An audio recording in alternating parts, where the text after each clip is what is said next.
Assalamualaikum warahmatullahi wabarakatuh. Saya Siska Kuratul Ain, NIM 422180111. Saya di sini akan mempresentasikan hasil rasun jurnal saya yang berjudul Efisiensi Pemasaran Cabai Rawit Merah di Desa Cidarat, Kecamatan Cisurupan, Kabupaten Garut.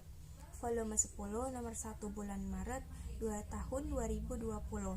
Penulis oleh Adrianus Gia, Rita Nurmalina, dan Amzul Rifin. Tujuan dari adanya penelitian ini yaitu untuk mengetahui bagaimana saluran pemasaran cabai rawit merah yang ada di Desa Cidarat, biaya pemasaran yang dikeluarkan, dan juga analisis farmer share yang ada di Desa Cidarat tersebut. Metode yang digunakan yaitu metode analisis deskriptif dengan 30 responden petani itu diperoleh dari metode random sampling secara acak, dan juga responden 10 pedagang itu dengan metode snowball. Sedangkan metode teknik pengumpulan datanya itu diperoleh dari wawancara, observasi, dan juga dokumentasi.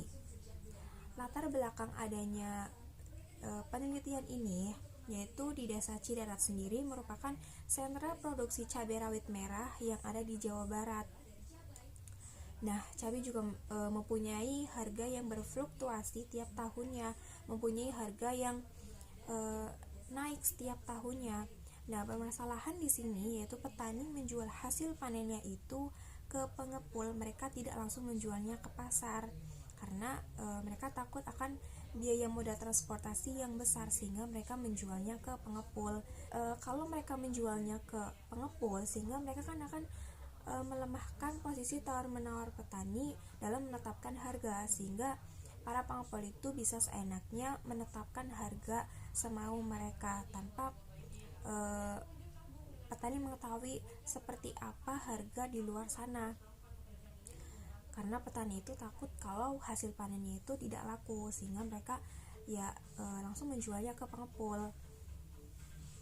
Nah, dengan adanya penelitian ini, maka diharapkan akan mengetahui seperti apakah saluran pemasaran yang efisien yang dilakukan oleh petani, sehingga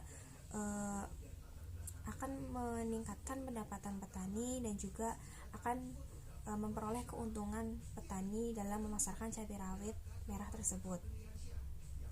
Hasil dari penelitian ini yaitu terdapat 5 saluran pemasaran yang ada di Desa Cidarat tersebut. Yang pertama, petani, pengepul, lalu pedagang besar Pasar Induk Ramat Jati Jakarta, lalu pedagang pengecer, dan juga konsumen akhir. Saluran yang kedua yaitu petani, pengepul, pedagang besar Pasar Induk Cikajang Bandung, pedagang pengecer, dan juga konsumen akhir. Saluran yang ketiga yaitu petani, pengepul, pedagang besar Pasar Induk Cikajang Garut, pedagang besar Pasar Kramat Jati Jakarta, pedagang pengecer, dan juga konsumen akhir. Saluran yang keempat yaitu petani, pengepul, lalu pedagang besar Pasar Induk Caringin Bandung, pedagang pengecer, dan juga konsumen akhir. Sedangkan saluran yang terakhir itu petani, pengepul, pedagang besar Pasar Induk Caringin Bandung, pedagang besar Pasar Induk Ramat Jati Jakarta, pedagang pengecer, dan juga konsumen akhir. Dari kelima saluran tersebut, petani memasarkan cabai rawit merahnya itu ke pengepul, karena tadi itu mereka tidak mempunyai modal yang besar untuk biaya transportasi atau biaya pengangkutan hasil panennya itu, dan juga mereka belum mengetahui informasi pasar gitu, belum mempunyai pangsa pasar sehingga mereka langsung menjualnya ke pengepul, sehingga pengepul bisa dengan seenaknya menetapkan harga kepada petani. Dan biaya pemasaran di sini itu dihitung dari besarnya biaya tiap-tiap saluran. Jadi panjang pendeknya saluran itu akan mempengaruhi biaya pemasaran yang akan dikeluarkan, seperti biaya transportasi, biaya pengangkutan, biaya tenaga kerja, biaya sewa lapak, dan juga lain-lainnya.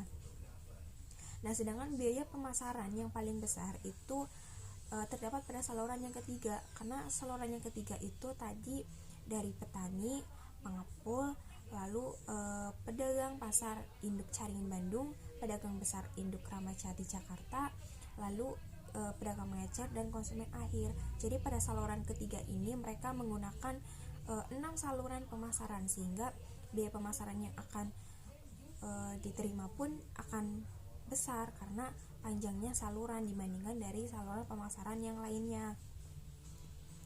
Sedangkan analisis farmer share yaitu perbandingan harga yang diterima petani dengan harga yang dibayarkan oleh konsumen. Jadi analisis ini tuh ditentukan dari pedagang pengepul, pedagang mengecer, dan juga pedagang besar yang ada di pasar. Nah, dari penelitian ini itu diperoleh analisis farmer share yang diterima petani dengan jumlah yang besar itu pada saluran yang kedua sebesar 48% dari data produksi tiap saluran. Nah, pada tiap saluran ini juga akan mengeluarkan biaya yang berbeda-beda sesuai dengan panjang pendeknya saluran pemasaran tersebut. Nah, besarnya volume yang diberikan petani atau enggak yang dijual itu juga akan mempengaruhi biaya pemasaran, karena kalau semakin banyaknya volume yang diangkut maka juga biaya pemasarannya juga akan tinggi. Kalau volumenya rendah ya juga biaya pemasarannya juga akan bisa dikurangi gitu. Dan volume yang paling besar diangkut itu pada saluran yang pertama, karena saluran pertama itu dari petani ke pengepul, lalu ke pedagang besar pasar Kramat Jati Jakarta, pedagang mengecer, dan juga konsumen akhir. Dari pengepul itu langsung dijual ke pasar besar di Jakarta, karena pasar besar itu merupakan pasar acuan dari pasar induk yang ada di Jabodetabek, sehingga volume yang dijual pun akan besar dengan harga yang tinggi juga. Kesimpulan dari penelitian ini yaitu terdapat 5 saluran pemasaran cabai rawit merah yang ada di desa Cidara tersebut, dan volume pengangkutan cabai rawit merah yang terbesar itu pada saluran yang pertama karena mereka menjual langsung ke pedagang besar. Lalu biaya pemasaran yang terbesar itu terdapat pada saluran kelima, karena pada saluran kelima itu memiliki 6 tahap saluran pemasaran. Lalu farmer share yang terbesar itu pada saluran yang kedua sebesar 48%. Nah, dari analisis tersebut, dari penelitian tersebut bisa dibilang bahwa saluran yang pertama itu merupakan saluran yang efisien atau enggak alternatif petani dalam menyalurkan cabai rawit mereka, karena pada saluran pertama itu dari pengepul langsung menjualnya ke pedagang besar yang ada di Jakarta, karena pasar besar tersebut merupakan pasar acuan di Jabodetabek.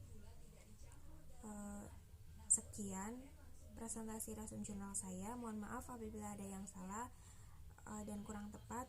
Terima kasih. Wassalamualaikum warahmatullahi wabarakatuh.